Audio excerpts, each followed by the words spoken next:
Hi, this is Jennifer Mulholland and Jeff Shuck. We are the authors of Leading with Light, Choosing Conscious Leadership When You're Ready for More. Recently on our podcast, Plenty for Everyone, we shared conscious leadership lessons that we've learned in our 10 years of working together. Each of these 10 lessons highlights one of the concepts that we share in the book. We hope you enjoy this glimpse into Leading with Light, and we hope you buy the book itself, available in March 2024. This gets us to number 8. Okay, we're in the home stretch here. Number 8, one of our favorite words. We've used it probably on every podcast we've ever done, and definitely in every engagement that we've ever done. Our number 8 learning is to invest in alignment. Just the time and practice of understanding where someone else is coming from, aligning the intentions, aligning the outcomes, aligning the vision, aligning the goals, aligning the processes, aligning the moods sometimes, getting the ducks in a row, the process of alignment. I mean, we've done whole episodes about how strategy is about alignment. Strategy is not about PowerPoint or plans or decisions. Strategy is about us saying, do we agree? Right? Because we don't need strategy when things are going wrong. We need strategy when things break. When you're beating the other team 45-0, you can be pretty loose with the game plan. It's when you're down 3 scores that you need to all agree on what happens next. So the time that we have spent on alignment trumps the time we have spent on everything else. I mean, Jen, you mentioned it earlier on this podcast. We, for years and years and years, for the lifetime that we have worked together, have had a standing meeting every single day. We spend an hour getting aligned. How are you doing? What is concerning? What are you thinking about now? What's next? Sometimes it's personal conversation, sometimes it's work conversation, and it's all related, right? It's all the same. What do we think about what's next? We're often by Friday revising what we had aligned on just a few days before, but it's incredibly intentional. And I feel very I guess gratified and recognized when after a retreat people will come up to us and say, wow, the way that you work together is it's really cool. It's wow, it's like seamless. And I think it is seamless for the most part, but it comes because of a lot of intention. We have put a lot of practice to staying aligned and to not being scared when we're not aligned, because like any two people, there are times when we're not aligned, just like any company, just like any family, just like any relationship, just like any marriage. And looking at that as an opportunity to learn and an opportunity to grow instead of as a sign that something's wrong. The places that we feel misaligned with our coworkers or our family members or our friends are the opportunities for deep conversation and real listening. So I love this point. I think it is a dramatic difference in how Plenty conducts itself from 10 years ago when we started, when we were about creating 40-page PowerPoints. And man, those were great PowerPoints. And we wrote some really awesome, very thorough reports that told people exactly what they needed to do. And probably all of them were thrown out within a couple months of being written, or a couple hours if they were ever read. But the idea of creating a process for people where they surface what they really feel comfortable sharing that with other people, and then find the common ground to decide what we do together next, taking into account everybody's viewpoint, that's alignment. And those changes are lifelong and incredibly transformational. So I kind of went off on that one, but Yeah. Well, alignment. it's a big practice and it's a big care. I think all of the lessons we've learned in 10 years that we've shared with prior to this one, they all build on this one. Like there's no way we can be aligned unless we are practicing presence, and whether we're deep listening and really being more aware of where we are and what matters to us, and also where somebody else is coming from.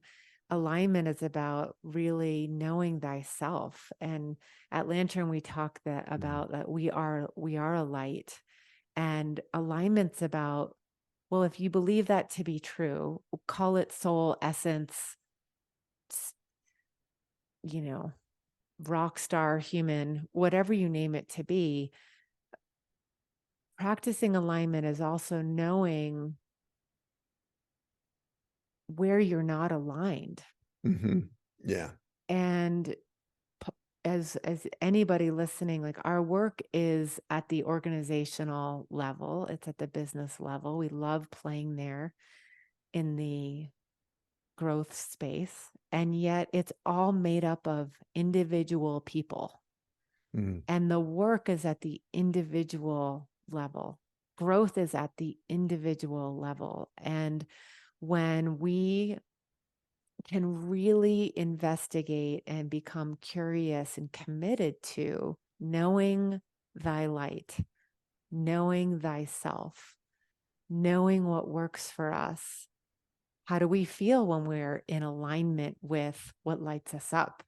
Mhm. When we're in alignment with things that bring us joy, when we're in alignment to the flow, like noticing how that feels, right?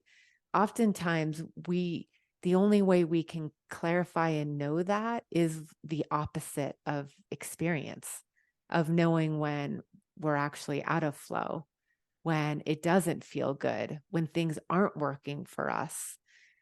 In that soup, it bursts a realization of, wow, what's the opposite of that? How will I know when I'm in alignment and when I'm not? Because oftentimes it's hard to build that in a team if we're not, if we don't know what works for us, where we light up, where we lean in, and where we lean out, where we contract, when we're Mm. misaligned for ourselves. And I think this has been a really huge growth area over the last decade, and especially becoming 50. Um, now I'm 51, but the the idea of like what feels in an alignment has changed.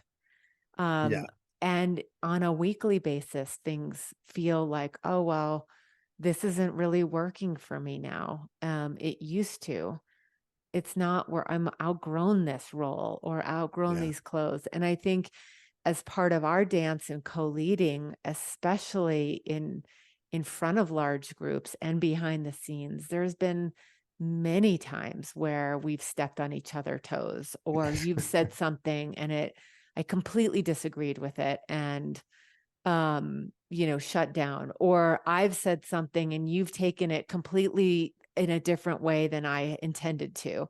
And so trying to learn about how do we intervene when we're misaligned as well to get back into alignment.